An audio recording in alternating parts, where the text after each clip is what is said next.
La vision de Dieu. La vision de Dieu. Dans l'Ancien Testament, dans le livre de l'Exode au chapitre 3, j'aimerais lire du verset 7 jusqu'au verset 12.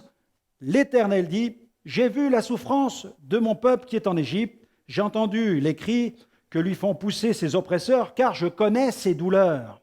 Je suis descendu pour le délivrer de la main des Égyptiens et pour le faire monter de ce pays dans un bon et vaste pays, dans un pays où coule le lait et le miel, dans les lieux qu'habitent les Cananéens et les Hétiens, les Amoréens, les Phéréziens, les Héviens et les Jébusiens.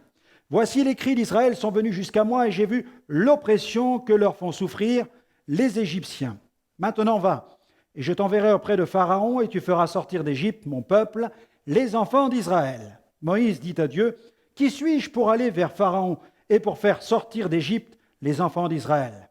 Dieu dit, « Je serai avec toi et ceci sera pour toi le signe que c'est moi qui t'envoie. Quand tu auras fait sortir d'Égypte le peuple, vous servirez Dieu sur cette montagne. » Amen. Nombreux fut le peuple d'Israël dont Moïse eut la charge. Sa mission consista à libérer ce peuple du joug de Pharaon et à le conduire vers le pays promis. Les obstacles, les difficultés ne manquèrent pas. Il y eut des moments de découragement et de grande déception.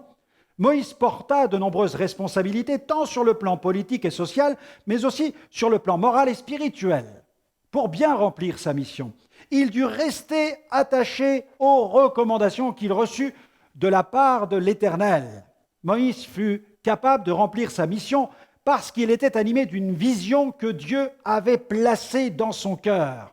Cette vision n'était pas la sienne, mais celle de Dieu, et elle se réalisa. Pour qu'Israël remplisse sa mission et réponde à sa vocation, l'Éternel suscita toujours des leaders animés d'une vision. Cette vision fut le moteur qui leur permit d'accomplir cette mission. Dans le Nouveau Testament, l'ensemble des rachetés constitue le peuple de Dieu. L'Église, une nation sainte. Jésus est le chef de ce peuple. Cette Église doit prendre possession d'un nouveau pays. Ce pays est composé de millions d'âmes perdues que Dieu veut soustraire à la main de Satan pour les transférer dans le royaume de Dieu. Alléluia!